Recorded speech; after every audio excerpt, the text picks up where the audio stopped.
अस्सलामुअलैकुम दोस्तों और साथियों, उम्मीद है आप लोग खैरियत से होंगे। एक बहुत अहम अपडेट आई है जो आप लोगों को से शेयर करना ज़रूरी है और वो अपडेट ये है कि जो ड्रैप है, drug regulatory authority of Pakistan, उसने जो साइनोफार्म की वैक्सीन है, चाइना की वैक्सीन है जो पाकिस्तान में इस्तेमाल हो रही है, 5 लाख पाकिस्तान में इस वक्त मौजूद है और उसमें से 2,75,000 वो इस्तेमाल हो चुकी है हेल्थ वर्कर्स पे, और बाकी जो तकरीबन 10 लाख की डोजेज हैं वो पाकिस्तान में तकरीबन किसी भी वक्त आ जाएंगी। तो इसके बारे में ये अब अपडेट की है drug regulatory authority of Pakistan ने कि 60 साल से जायद की उम्र के जो लोग हैं उनमें भी इसको इस्तेमाल किया जा सकता है। आप लोगों को याद होगा कि मैं काफ़ी दिनों से ये बात कर रहा था कि अभी तक कोई ऐसे पूरी दुनिया में कोई ऐसी स्टडी नहीं है या कोई ऐसी सूरत हाल नहीं है कि 60 साल से जायद उम्र के लोगों में इसका इस्तेमाल ना किया जाए, बल्कि यूएई जैसे ममालिक जो पैसे वाले ममालिक हैं, जिनके पास कोई जो रिसोर्सेज है उनकी कमी नहीं है, वहां पे जो 80% लोग हैं उनको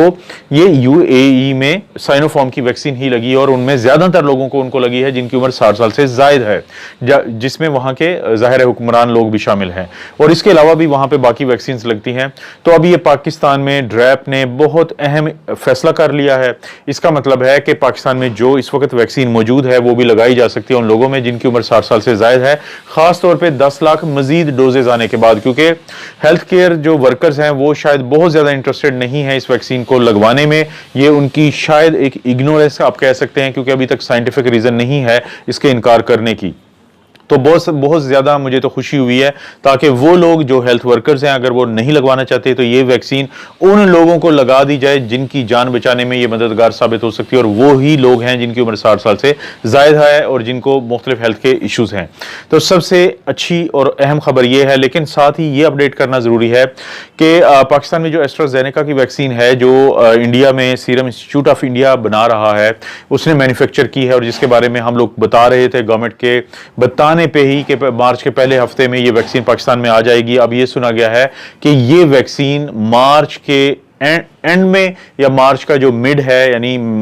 उसके बाद ही पाकिस्तान में पहुंचेगी, 2 से 3 हफ्ते के बाद। तो जाहिर है ये काफी परेशानी वाली बात है और इस परेशानी का ताल्लुक हुकूमत के जो ज़राए हैं या हुकूमत के जो रिप्रेजेंटेटिव है उन्होंने एक बयान दिया है पब्लिक अकाउंट्स कमेटी में जो काफी मायूस कुन है। वो बयान ये है कि पाकिस्तान में जो गवर्नमेंट है वो बिल्कुल भी इंटरेस्टेड नहीं है वैक्सीन को खरीदने में, बल्कि उसकी इंटरेस्ट है कि या तो चाइना जो पाकिस्तान का दोस्त मुल्क है या फिर जो अक़वाम मुत्तहिदा की कोवैक्स की फैसिलिटी है उसके जरिए ही पाकिस्तान को वैक्सीन मिल जाए, जो कि इंतहाई मायूस कुन एक सूरत हाल है। क्योंकि अगर पाकिस्तान की गवर्नमेंट ये वैक्सीन खरीदती है तो बहुत जल्द पाकिस्तान के लोगों को ये मिल सकती है, क्योंकि अभी तक 3 प्राइवेट कंपनीज ने पाकिस्तानी हुकूमत को अप्लाई किया था, ड्रैप को अप्लाई किया था वैक्सीन के लिए, लेकिन वो तीनों अभी रिजेक्ट हो चुकी हैं क्योंकि उन्होंने कोई बहुत ज्यादा बेहतर सूरत हाल नहीं बताई थी अपनी कंपनीज के बारे में। तो अगर इस सूरत हाल को देखा जाए और साथ ही फिर हुकूमत के एक और जो गवर्नमेंट के काफी एक अहम और जिम्मेदार शख्स है, उन्होंने एक अजीब सा बयान दिया। उनका यह कहना है कि पाकिस्तान में कम से कम 15% वो लोग हैं जो जून 2020 में जिनको जब एंटीबॉडीज चेक की गई हैं तो एंटीबॉडीज उनमें बन चुकी थी, तो इसलिए वो तमाम लोग जिनमें एंटीबॉडीज बनी थी जून 2020 में, तो उनको जरूरत नहीं है वैक्सीन की, जो कि साइंटिफिकली एक अच्छी बात नहीं है, एक प्रूवन बात नहीं है, क्योंकि साइंस ये कहती है कि वो लोग जिनको पहले कोविड हो चुका है और उसको टाइम भी गुजर चुका है, जाहिर है पाकिस्तान में पहली जो वेव आई थी 5 से 6 महीने, तो उनको वैक्सीन लगवानी चाहिए, ये उनके लिए जरूरी है और यही लोग भी कर रहे हैं। और खासतौर पर जो फ्रंट लाइन हेल्थ वर्कर्स हैं उनमें से वो लोग जिनको पहले कोविड हुआ था तो उन्होंने बाद में वैक्सीन लगवाई है। तो और आखिरी बात यह है कि पाकिस्तान में जो आबादी है वो 22 करोड़ से जायद है और हुकूमत का ये प्लान है कि कम से कम जो 7 करोड़ लोग हैं उनको वैक्सीन लगाई जाए, तो उसके बाद उम्मीद है पाकिस्तान में हर्ड इम्यूनिटी आ जाएगी, क्योंकि नेचुरल तरीके से जो इम्यूनिटी बनती है या एंटीबॉडीज बनती है वो वक्त के साथ साथ नीचे जाती हैं। तो अगर इन तमाम बातों को देखा जाए तो कम से कम मैं इस बात से बहुत खुश हूं कि 60 साल से ज्यादा उम्र के जो लोग हैं उनको साइनोफार्म की वैक्सीन लगेगी। और कुछ जो खबरें देने वाले ज़राए हैं वो ये भी बता रहे हैं कि स्पुतनिक को भी, क्योंकि 60 साल से ज्यादा की उम्र के लोगों को पहले ही अप्रूव कर लिया गया है इसके साथ ही, तो उम्मीद है जैसे ही वो आएगी तो वो क्लास, वो कैटेगरी लोगों का वो ग्रुप कि जिसको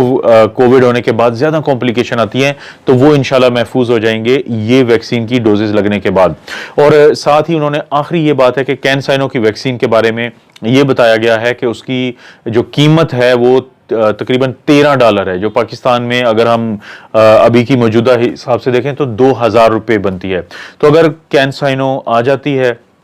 गवर्नमेंट के थ्रू आती है, तो बहुत अच्छी बात है, क्योंकि यहाँ पे पाकिस्तान में उसके ट्रायल हुए थे, तो ये हमारा हक बनता है कि पाकिस्तान को अच्छी खासी मिकदार में ये डोजेस मिले। लेकिन अगर कोई प्राइवेट कंपनी भी इसको किसी भी तरह से ले आए, क्योंकि जो गवर्नमेंट है वो ज़्यादा सीरियस नज़र नहीं आती इन वैक्सीन को ख़रीद के लाने में, तो कम अज़ कम 2000 में अगर पाकिस्तानी को एक सिंगल शॉट लग जाती है और पाकिस्तानी इस वैक्सीन के लगने के बाद इंशाल्लाह महफूज हो जाते हैं कोरोना के की जो सारी कॉम्प्लिकेशन आती हैं, तो ये भी एक अच्छी बात होगी। दोस्तों, ये थी एक अपडेट, सोचा मैं आपको बता दूं। आप अपना और अपनी फैमिली का ख्याल रखें। अल्लाह ताला आपको और आपकी फैमिली को हर किस्म की बुराई, बीमारी और आजमाइश से महफूज रखे।